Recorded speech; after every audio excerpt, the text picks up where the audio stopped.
Robles, ve amunt. Vale, ve amunt. Puc fer una qüestió prèvia? Sí, clar. Jo entenc que, evidentment, com vostè està, ja haurà delegat la seva resposta en el portaveu. Jo en això no me clave perquè és una decisió seva i sí que la respecte, com no pot ser d'altra manera, però sí que le demanaria que se poguera sentar ahí. Perdón. Sí que le demanaria si se podria sentar ahí per a parlar-li jo als ulls. Senyora Beamunt, sempre la presidència ha estat on ha estat, no ara, quan vostè era consellera i el senyor Ribó era alcalde. Així que li demane, per favor, que comenci la seva intervenció. Perfecte, estupendo.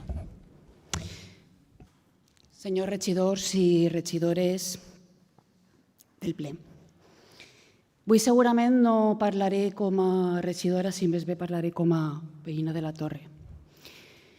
Sí que voldria que me miraren els ulls, perquè precisament avui estos ulls parlen de l'horror que ha vist, de veure com els seus carrers on s'ha crescut no són capaços de reconèixer i com les cases i tot allò que coneix de les seues amistats i persones que coneix han sigut absolutament devastades. Són ulls de tristesa, de desolació i de molta ràbia. Jo no sé si veuen això en els meus ulls. Jo el que sí que jo no veig és l'empatia i el lideratge d'una alcaldessa que jo esperava per almenys poder veure els seus ulls ahir i poder mirar-la a la cara per a poder parlar-li. El dia 30 d'octubre va fer unes declaracions en Apunt, en el matí, que deia que, salvo la Torre, Fontalcedo, Castellar, València, no había padecido de forma excesiva ni lamentable alguna como el resto de municipios del área metropolitana. És el tercer municipi més morts per la Dana. Són 16 persones. Quan va passar la catàstrofe de Campanar, les 10 persones que van faltar, de seguida va ser un dol col·lectiu i així no ho va enfatitzar l'alcaldessa. I és com tenia que ser. Sempre. De la mateixa manera que la resposta va ser immediata i exquisita, com tenia que ser. Però les diferències que jo trobo d'una resposta a l'altra són molt grans en aquest cas. I el tufo que me fa classisme és quasi més gran que la pudor que fa als nostres carrers.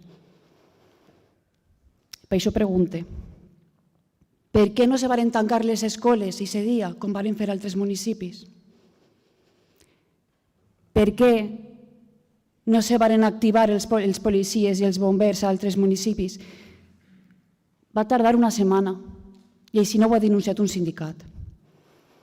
Per què no se va utilitzar la megafania dels pobles de València, com sí que s'ha fet en l'altra alerta roja, o com sí s'ha fet per a coses més banals, com donar les gràcies per les eleccions? Per què no s'ha utilitzat el sistema d'alertes que és de la ciutat de València, com si se fa per avisar per a talls de carrers per a una marató? Quant de temps anem a estar en cementeris de cotxes? Quant de temps anem a estar en uns abocadors de fems de més de 4 metres d'altura? Quant de temps van a tardar les famílies a poder tindre una llar? Quant de temps anem a estar? Per què la resposta de poder tindre uns serveis municipals al nostre abast en la Torre, en Fontalcedo, en Castellar, van tardar més de 38 hores? La presència policial era pràcticament testimonial en els carrers. Estàvem sols. L'única certesa que teníem que baixar i arremangar-nos en graneres per a poder netejar i estàvem sols. Més de 24 hores i més de 48 hores. L'única vegada que se va veure ja un desplegament brutal va ser quan de sobte varen baixar, se va veure que apareixien regidors i l'alcaldessa amb unes botes netes a fer una foto. I de sobte ja va vindre un desplegament. Jo, la veritat és que no sé si dormiu bé per les nits.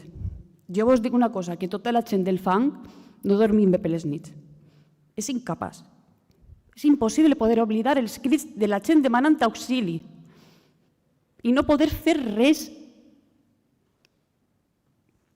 Vivim en pobles que coneixem a la gent, no sols del poble on estem vivint, també de la resta de pobles del voltant. És molt fàcil conèixer les persones que hagin faltat o els seus familiars. Conèixer històries terribles de gent que ha tingut que trencar la talla del sostre per a poder respirar. Persones que no poden eixir de la seva casa en l'aigua al coll, perquè n'hi havia barricades de cotxes que impedien eixir per la seva porta, i agafant els bebès i portar-los pels desnudats. I mentre això passava, l'alarma sonava. Mentre això passava, l'alarma sonava. Jo, i acabe, després de sentir el que he sentit en este ple, de veres, no penseu que ens volem conformar en 4 migues. Volem, sí, que els carrers estiguen nets, tornar a tindre la recollida del fem com toca, voldrà tindre semàfors, etc. Per suposat que sí. Però la crisi que tenim ara mateix en els nostres pobles és molt gran. I no anem a consentir 4 migues. Necessitem el pas sencer. De la mateixa manera que no anem a defallir ni un sol minut en demanar totes les responsabilitats que calguen. Les morts són evitables, molt evitables. I si tingueu un mínim de dignitat també faríeu i demanareu vosaltres també la dimissió del president de la Generalitat. Gràcies, senyora Beamunt. Senyor Caballero.